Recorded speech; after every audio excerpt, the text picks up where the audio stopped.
тронулась умом и помогала людям. Как в плацкарте. Мне это уже не нравится. Хорошо поставлены драки, женские истерики, что-то слащавое прозвучало, но толя захотелось сочувствовать.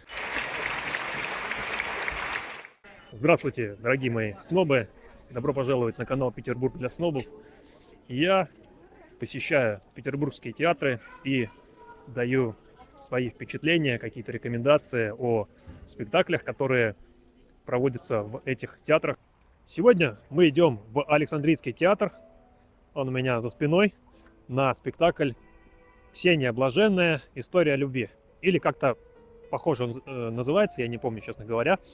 Это спектакль по мотивам биографии Ксении Петербургской, которая жила во второй половине 18 века. Это была молодая девушка из дворян, которая вышла замуж, но ее муж внезапно был призван к ответу перед Богом под бременем его несовершенств, то есть умер внезапно без покаяния, и, вероятно, она несколько тронулась умом из-за этого и решила стать юродивой, жить на улице и отказаться от суеты бренного мира. И в том числе она заявляла, что душа ее покойного мужа воплотилась в ее теле, и она представлялась именем своего мужа. И так прожила несколько десятков лет. Говорят, что могла предсказывать какие-то события и помогала людям. И, собственно, в честь нее есть часовня на Васильевском острове. И она так и называется «Блаженная Ксения Петербургская». Что это будет за спектакль? Я, честно говоря, не знаю, поскольку это Александринка, и современная Александринка весьма специфическое место, но я надеюсь, что все-таки там будет что-то стоящее. Судя по фотографиям, антураж 18 века сохранен.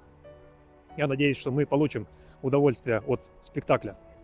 И пару слов об Александринке, если кто не знает, это один из старейших драматических театров в России, сохранившихся до наших дней. Вот это замечательное здание в стиле ампир было построено почти 200 лет назад. И там постоянно идут какие-то спектакли. Мы еще туда, естественно, сходим на какие-то другие драмы и комедии. Я вам о них расскажу. А пока давайте без дальних слов пройдем внутрь и посмотрим, что же Валентин Фокин и артисты театра нам приготовили. Надеюсь, они нас порадуют.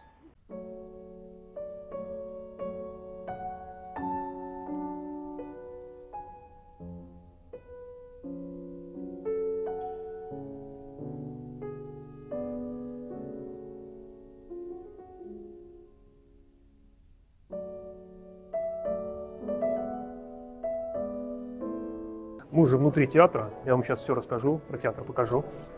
Уже могу сказать, что туалеты на первом этаже новенькие, но там нет горячей воды.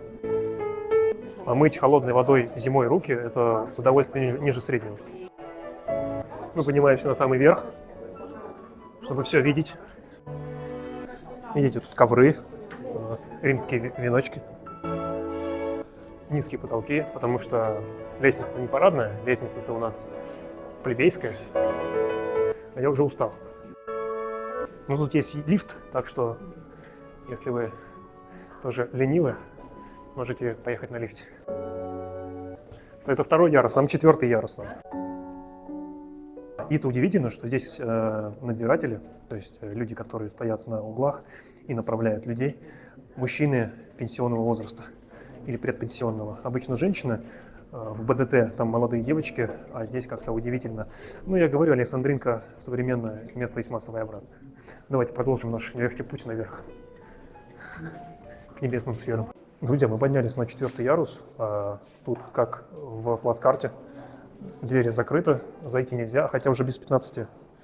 Время-то без 15, а нас еще не пускают туда. Как-то очень странно. Мне это уже не нравится. Вкупе с холодной водой в умывальниках и с отсутствием входа, может быть, я как раз зашел бы и успел бы вдохновиться внешним видом театра, но, к сожалению, почему-то этого сделать нельзя. И сегодня мне помогает опять Владимир Андреевич, и сейчас он расскажет, какие ожидания у него от спектакля и вообще от театра, какое впечатление первое. Я не так часто бываю в театрах, но надо признаться, что в последнее время гораздо чаще, чем обычно. Вот. И мне этот театр нравится тем, что он старый, то, что его внутреннее устройство, архитектура, они старые. правда, странная система. Почему-то двери в ложи открывает специально обученный человек ключом, но это, возможно, так оно и надо. Вот. Что касается ожиданий, ну, понятно, что Ксения Петербургская — это совершенно особая история. И поэтому я, в общем-то, готов по сути, ко всему, но в первую очередь, наверное, к чуду. Ну, пока у вас ожидания оптимистичные, да? Пока оптимистичные, да. Вот, хорошо, давайте уже прозвенел второй звонок, мы сейчас пройдем туда и посмотрим, насколько мои ожидания и ожидания Владимира Андреевича вообще оправдались, а может быть, превзошли.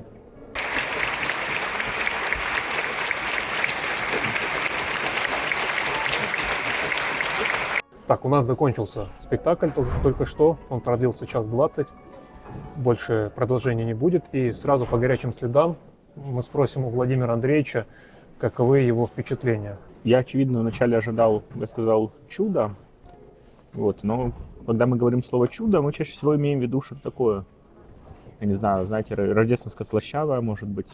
Вот, а бывают чудеса, знаете, такие, с одной стороны, обыденные, повседневные, с другой стороны, заставляющие человека трепетать. Вот, ну, здесь было, очевидно, именно такое чудо. Вообще, спектакль, конечно, очень мощный, очень берет за душу. Он, я бы сказал, даже некое чувство, да, вот эпифании, да, то есть присутствие рядом с сакральным передает, совершенно верно. И я просто восхищен, и я думаю, что мне надо некоторое время, чтобы переварить увиденное и услышанное. На религиозные темы постановки, наверное, делать сложно. Здесь прям удалось, на мой вкус. Друзья, и еще сегодня у нас сюрприз, потому что у нас еще один гость. Это Настасья. И Настасья сейчас с нами поделится впечатлениями о спектакле. Ну, я могу сказать, что в целом мне понравилась постановка, и я не фанат религиозных тем, я не люблю их читать, и никогда раньше не смотрела. Но тут у нее такая перекличка с, как это называется, бесконечно вечным, тема любви, поэтому было интересно смотреть. С точки зрения исполнения мне понравилось и визуальных эффектов. Ну, то есть было замечательно показано, как Ксения существует на улице, вот эти все спецэффекты, падающий дождь и бегающие вокруг люди, вот этот топот ног, какие-то звуки со всех сторон. Вот это было хорошо, и получилось такое погружение прям в контекст, в эту атмосферу. С точки зрения таких нюансов, которые не очень понравились, это вот как раз момент с переключением с машиной времени, с переходом из эпохи в эпоху. Дмитрий Билан, флаг российский зачем-то, очень как-то выбило как раз это. Мне показалось, что это было лишним, потому что чисто с моей точки зрения я успела погрузиться, меня как-то заворожило, я смотрела с интересом и не засыпала, хотя я была уставшая. Как будто реклама, да, на телевидении? Да, кстати, очень четко, мне понравилось. Хорошее сравнение.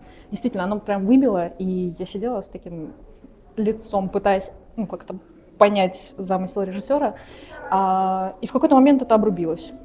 То есть очень как-то внезапно появилось и внезапно также ушло. Не поняла этот момент, и вот он, наверное, как-то немного испортил впечатление, но в целом, особенно конец, мне понравился. Поэтому будете советовать. Друзья, снег, улица, фонарь, аптеки только нет, поэтому сейчас я дам вам мое экспертное, правильное заключение о спектакле «Ксения Блаженная». Мне спектакль понравился. Профессиональная режиссура, хорошая игра актеров, был саспенс, хотя не на всем протяжении спектакля, где-то напряжение стихало, я не знаю, это режиссерский или промах, или халтурная игра актеров, но в целом на протяжении спектакля ты проникаешься атмосферой, антуражем и самой задумкой драматургии. Из минусов могу сказать, что тема с Биланом была не то что даже неуместная, она была слишком длинная. Ее можно было бы сократить раза в 2-3 как минимум. Тогда она бы, возможно, смотрелась, хотя, конечно, она сильно выбивает из колеи. Но в целом задумка с машиной времени, когда из 17 века мы погружаемся в современность, либо в середину 20 века, мне кажется, была обоснована. Тут уже как на любителя. Но профессиональная режиссура, конечно, сыграла свою роль, поэтому я думаю, что большинству зрителей спектакль понравился. Также хочу отметить, что хорошо поставлены драки, не хуже, чем в фильмах Ван Дамма из 90-х. Игра актеров была достаточно профессиональная, местами меня даже пробирала. Может быть, не до глубины души, но достаточно сильно. Хотя женские истерики можно было бы сделать более убедительно, немножечко их докрутить. Женские истерики меня не впечатлили. Хочу еще добавить, что тема любви была несколько в нестандартном виде. Я ожидал нечто другое, что-то слащавое, как уже отметил Владимир Андреевич.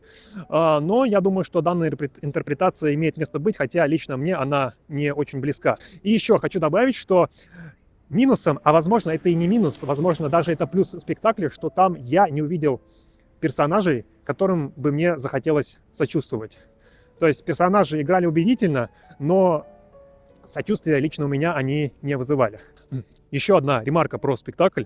В спектакле активно использовалась сниженная лексика, даже несколько раз прозвучала нота ля. Я лично не сторонник использования нецензурной лексики, особенно в театрах классических, но в данном случае эти вставки были уместны, поскольку показывали простой народ, и к тому же данное слово стало нецензурным только при Анне Иоанновне, то есть за пару десятков лет до описываемых событий, поэтому я думаю, что вполне это было уместно и оправдано, но с 5-летними детьми, наверное, на такой спектакль ходить не стоит. Поэтому, друзья, я вам крайне рекомендую посетить этот спектакль в Александринке, пока его не запретили. К тому же Александринка один из самых доступных театров в Петербурге во всех смыслах. Этот спектакль идет регулярно, поэтому рекомендую вам его посетить в какой-нибудь из следующих дней постановки. На этом я с вами не прощаюсь. Я говорю до скорых встреч и до новых спектаклей. Придется вырезать, что-то не смешно получается. Блин, а что я хотел сказать? Спектакля. Давай не будем дальше. Я не могу. Камера, мотор, снег, улица, фонарь, а аптеки только нет, блин. А есть аптека тут? Там не аптека? Не?